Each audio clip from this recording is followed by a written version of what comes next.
Hey guys, so glad you could join us today. My name is Zach. Hi, I'm Selene. And we're pastors on the Willamette students team, and we're glad that you could join us online or in person Sunday morning if you're on your computer or watching on the TV. Man, we are so glad that you are here with us today. We are in the middle of a series called Come and See, and this series is looking at the life of Jesus. It's a super great series for us to be looking at because everything that we do in Willamette students comes back to Jesus, because we exist to inspire students to know, love, and follow Jesus. In this series, the verse that's really driving this is Colossians 1:19, which says, "For God in all his fullness was pleased to live in Christ." That God in all of himself, all of his fullness, he was pleased to live in this person, Jesus. And so Jesus, he is fully God and fully man. And because of that, we can know who God is through the humanity of Jesus. So in this series, we've been looking at some different stories from Jesus' life and the way that he interacted with other people so that we can know more of who God is, but also we can know God's heart for us. So to start this things off, man, a story comes to mind for me of a time where, man, I was served in a way that I just did not deserve. This last summer, I had the privilege of getting my wisdom teeth out. And if any of you guys have gotten your wisdom teeth out, it's a lot of fun. It's not fun at all.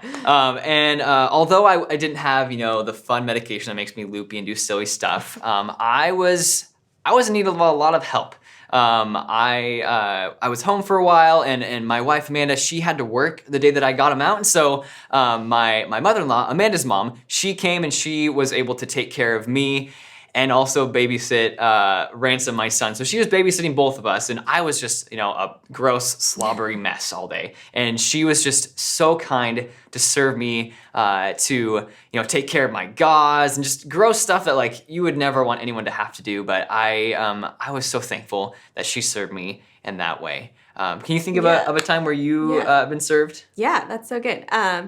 I just got married actually a couple of months ago, last year, and obviously during COVID. And so my wedding plans went through all these kinds of ups and downs. And the day of the wedding came, and I had two maid of honors, and they just wanted to kind of let me relax, which honestly, planning a wedding during COVID, I didn't do a lot of. So the day of the wedding, honestly, they took care of everything. We had to do everything ourselves. So we had to put up the lights and do all the decorations and set up all the flowers and everything. When I mean everything, it's everything.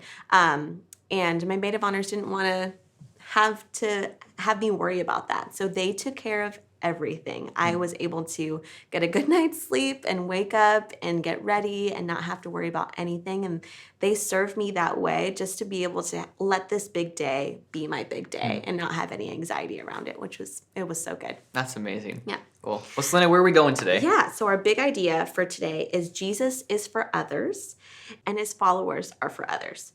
So the challenge with that is, what about me, right? How can I be for others if maybe I think about myself a lot? And doesn't Jesus want me to be happy? I can care about my family, my friends, but what about people that I don't know? What about people that I don't like? So that's what we're going to dive into today. Yeah, no, these are great questions for us to be wrestling with, because this is real life. The interactions we have with other people that we like, but also we don't like. If God's for others, what does that mean for us to be others, and how is that possible? So the story we're looking at today in Jesus' life, if you have your Bible, we're going to be in the book of John in chapter 12. And so if you haven't turned to that right now, as we're kind of setting the scene, what's going on here. If you don't have your own Bible, please let your leader know. We would love to get you your own Bible today. And so the story here where we're jumping in John chapter 12, this story happens near the end of Jesus' ministry and life on earth. He knows that he is getting close to when he is going to die on the cross and die for the sins of everyone and be raised from the dead. But in his final evening that he's with his Father, his disciples, we get to see what Jesus is thinking and what Jesus does. And so this is where we jump into the story right here in John chapter 12, starting with verse 1. Before the Passover celebration, Jesus knew that his hour had come to leave this world and return to his Father. He had loved his disciples during his ministry on earth, and now he loved them to the very end. It was time for supper, and the devil had already prompted Judas, son of Simon Iscariot, to betray Jesus. Jesus knew that the Father had given him authority over everything, and that he had come from God and would return to God. So hold up for a second. So Jesus, in this moment, we see it. Jesus, he knew who he was. He knew that he was a big deal. He was God's son. He had all power, all authority. He knew everything. And so what does the Son of God in this moment do? Well, we continue reading. It says, "So he got up from the table, took off his robe, wrapped a towel around his waist, and poured water into a basin. Then he began to wash the disciples' feet, drying them with the towel he had around him." This is like the opposite of what you'd expect the ruler of the universe to do. He takes the position of a servant, of a slave. He washes feet. Well, what happens next, Lenny? What goes on in the story? Yeah. So when Jesus came to Simon Peter, Peter said to him, "Lord, are you going to wash my feet?" Jesus replied, "You don't understand now what I am doing, but someday you will." "No," Peter protested, "you will never, ever wash my feet." Jesus replied, "Unless I wash you, you won't belong to me." So Peter can't imagine Jesus washing his feet because you have to understand too, like people's feet in that day is gross. No one wants that job of touching other people's feet, right? Let alone the Lord of Lords, right? So Peter knows who Jesus is. He's been following him for years. There's no way he wants the king to wash his feet because that's a servant's job, right?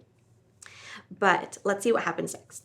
After washing their feet, he put on his robe again and sat down and asked, "Do you understand what I was doing? You call me teacher and Lord, and you are right, because that's what I am. And since I, your Lord and teacher, have washed your feet, you ought to wash each other's feet. I have given you an example to follow. Do as I have done to you."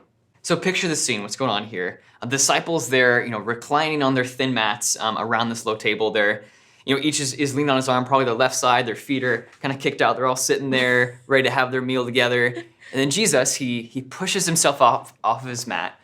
He takes off his outer garments. He takes a towel and he wraps it around his body. And so he looks in the appearance of a slave, of a servant, which would be like not anything that you'd want to be looking like if you were a super important person. And this would be like a very shameful thing for them to be seeing Jesus doing this.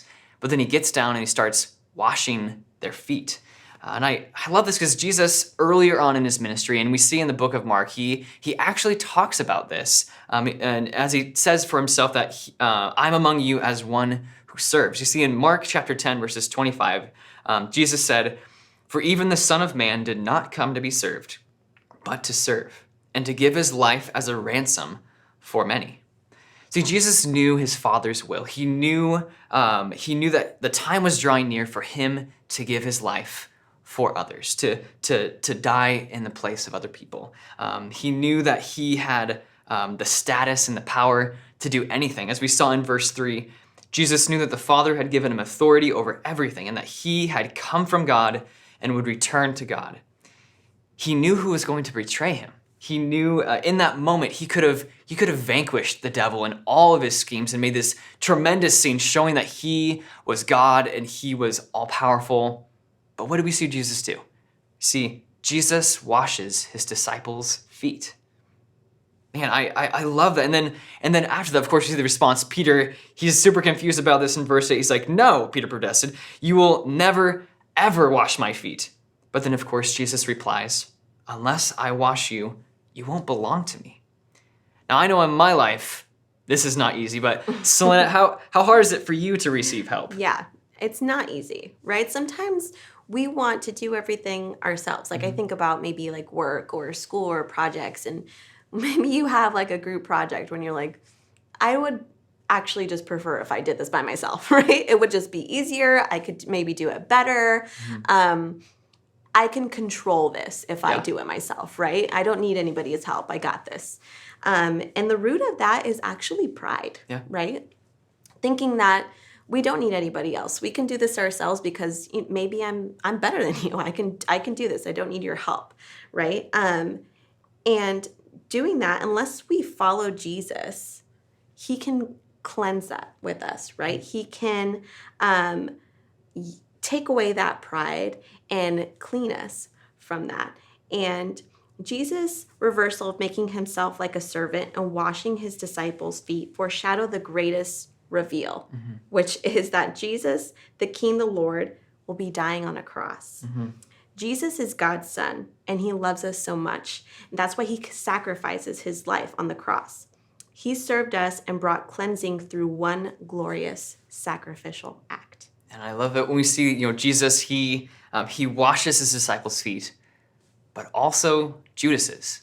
Yeah. I think that's such a powerful thing for us not to miss, is that in this moment, his betrayer, the one who the devil had tempted to turn Jesus over, to be arrested, to be killed on the cross, Judas, who was there, Jesus knew that he was going to do that. And yet Jesus loves him and serves him and washes his feet. And that's such an amazing, important thing for us to realize about who God is and his love for us. The Apostle Paul writes about this in Romans, in the Bible. And in Romans chapter 5:8, this is what he says as he's reflecting on Jesus and who he is. He says, "But God demonstrates his own love for us in this. While we were still sinners, Christ died for us." It's so important for us to realize that we don't come to Jesus all cleaned up. We don't come to him with our act fixed and ready. Okay, Jesus, I figured out my life. Now I can start following you. Or I've gotten this stuff figured out on my own. You can be a part of my life now. That's not the case at all. It's while we were still God's enemies, Jesus died for us. And that's so important for us to know, because the cleansing act of Jesus washing his disciples' feet, how that is a symbol of what Jesus did when he died on the cross for us. And we receive that cleansing, that healing that Jesus does for us. It's this one moment that we believe and we follow Jesus, and we trust that Jesus is who he says he is. And in that cleansing moment, God works in our life. But the reality is, and I'm sure you guys can resonate with me in this, is that, man, every day I get my feet dirty. Every day I make mistakes. Every day I often am like, okay, Jesus, I got it from here. I'm going to do this my way. I let fear or insecurity or anger guide my heart and my decisions instead of trusting God and doing it his way. And that's the journey of faith in our life, is that although our relationship with God is secure and can never change because of Jesus, God still has work to do in our life. There's a lot of bad habits and bad things that we continue to need to grow out of through the work of God. And that's why we need to continue to come back to Jesus to cleanse us, to wash our feet, to remind us we don't want to live that way anymore. Maybe in your life, you might relate me to this, that it's easy to kind of give Jesus parts of our life. Maybe you're like, yeah, Jesus, you get Sunday mornings. Like, you can have that, of course. Like, yeah, we're talking about the Bible. I'm with my small group. But what about the rest of the week? What does the rest of the week look like? Is it just about you? What about, I think about, yeah, Jesus, you can have that time when I'm in the Word, reading your Word and praying. But my relationships with my friends, the things that I do with my money, how I spend it, or what I do on my phone, Jesus, that's about me. That's for me, not for you. That is not the way of following Jesus. When we follow Jesus, we allow him to take every part of our life so that we can become more like him. So good. Yeah. And even after all of this that Jesus has done, right? He says one more thing. Jesus explained what he has done and says, "Do as I have done." Crazy. In John 12:5, "I have given you an example to follow. Do as I have done to you." So even after all of this, Jesus shows the example of what it means to be a servant for everybody, right? And then after that, he says, "Do as I have done." He models what he wants us to do for others. So not only are we reminded about how Jesus serves us and is cleansing us, but how we have to do it for others. Now that we have received that cleansing and that service from Jesus, how we can do that for others. And so when we follow Jesus, we now become servants to everybody else around us. And having that humility as Jesus modeled, right? Washing someone's feet is going to bring you humility. And we're not saying go out and wash everybody else's feet, but having that act of humility when you're around others and actively thinking of how to serve those around you is being like Jesus. So the question that we have for you today for your small groups is, if Jesus is for others, am I? So we hope that you have just really good conversations in your small groups right now. We're so thankful that you showed up for today, and we can't wait to see you soon. See ya.